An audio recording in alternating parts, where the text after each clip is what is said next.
नमस्ते बच्चों, कक्षा 11वीं हम गद्य खंड का पाठ 2 मियां नसरुद्दीन शब्द चित्र, जो कि हमने उसके प्रश्नोत्तर किए थे। अब पाठ्योत्तर से के अतिरिक्त अन्य परीक्षा उपयोगी प्रश्नोत्तर हैं जो कि हम यहाँ पर करेंगे। पहला प्रश्न है, मियां नसरुद्दीन ने अतीत व वर्तमान में क्या अंतर बताया है। उत्तर, मियां नसरुद्दीन ने लेखिका को बताया कि अतीत में लोग कद्रदान होते थे। वे पकाने खाने की कद्र करना जानते थे। वे दुखी होकर कहते हैं, उतर गए वे ज़माने। पहले लोग विभिन्न प्रकार के भोजन खाने के शौकीन हुआ करते थे। उनके पास संयम था, परंतु वर्तमान में किसी के पास न समय है न रुचि।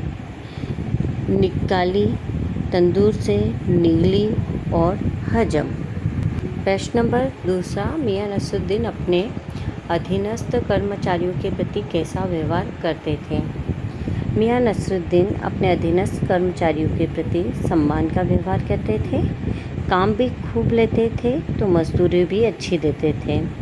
2 रुपये मन आटे की मजदूरी और 4 रुपये मन मैदे की मजदूरी।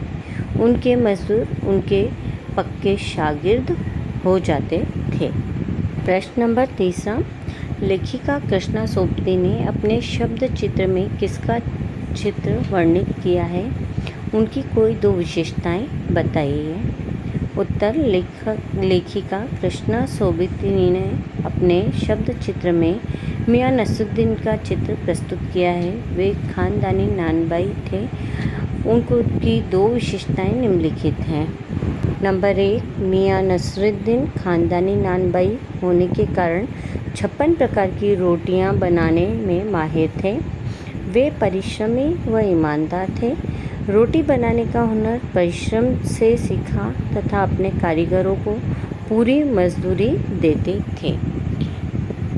बच्चों, इसी पाठ से संबंधित कुछ महत्वपूर्ण गद्यांश की व्याख्याएं आपको करनी है। पहला संकेत है, साहबो उस दिन अपन मटिया महल की तरफ से न गुजर जाते तो राजनीति, साहित्य और कला के हजारों हजार मसीहों के धूम धड़क्के में नानबाइयों के मसीहा मियां नसरुद्दीन को कैसे तो पहचानते और कैसे उठाते लुत्फ़ उनके मसीही अंदाज का।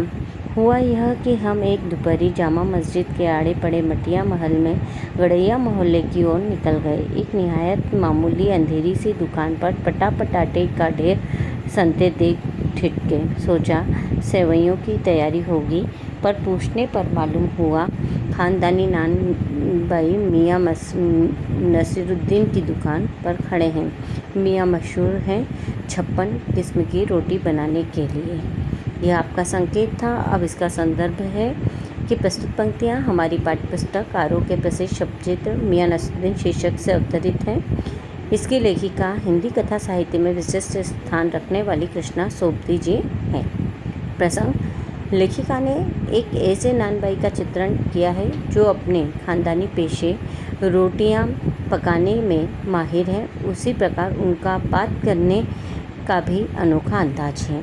व्याख्या, लेखिका एक दिन दिल्ली की जामा मस्जिद के पास से गुजर रही थी। यह वह दिल्ली है जहाँ राजनीति, साहित्य और कला के क्षेत्र में अनेक लोग अपना कौशल दिखाने में लगे रहते हैं। उसी हुजूम में मियां नसरुद्दीन एक प्रसिद्ध नानबाई थे जिनकी दुकान जामा मस्जिद क्षेत्र में के मटिया महल के गड़ैया मोहल्ले में थी। दोपहर का समय था। दुकान पर रोटियां बनाने के लिए पटक पटक कर आटा गूँथा जा रहा था। लेखिका ने सोचा शायद सेवइयां बनाने की तैयारी हो रही है, लेकिन ऐसा नहीं था। लेखिका के मन में जिज्ञासा जागी कि इतना सारा आटा। अतः मन में विचारों ने शब्द का रूप लिया और लेखिका ने पूछ ही लिया तो उन्हें पता चला कि यह एक प्रसिद्ध नानबाई की दुकान है जो अपने बाप दादा के पेशे को सजीव बनाए हुए हैं। उनकी दुकान बड़ी साधारण तथा अंधेरे में थी। आधुनिकता का कोई चिन्ह नहीं था। यह मियां 56 प्रकार की रोटियां बनाते थे। वे जितना रोटियां बनाने में कुशल थे उतने ही बातें करने में कुशल थे। लेखिका ने मसीही अंदाज में की गई बातों का भी खूब आनंद लिया। इसी कारण मियाँ जी को नानबाइयों का मसीहा कहा गया। अब इसका जो विशेष है वह इस संकेत में विशेष यह है कि पहला पॉइंट, उर्दू शब्दों से मिश्रित साधारण खड़ी बोली का प्रयोग हुआ है। दूसरा, कसी हुई वाक्य रचना जिसमें भावों का प्रवाह है। तीसरा, मुहावरों का प्रयोग किया गया है। चौथा, विचारों की सरलता है। इसके पश्चात ये सेकंड वाला संकेत है जो कि आपको करना है, लेकिन इसके अंतर्गत संदर्भ पूर्वोत्तर रहेगा। बाकी प्रसंग और व्याख्या वो विशेष इसमें है, वो आपको ऐसे कैसे बताना है। इसके बाद ये अगला संकेत है जिसकी भी सप्रसंग सहित व्याख्या आपको अपनी कॉपियों में करनी है।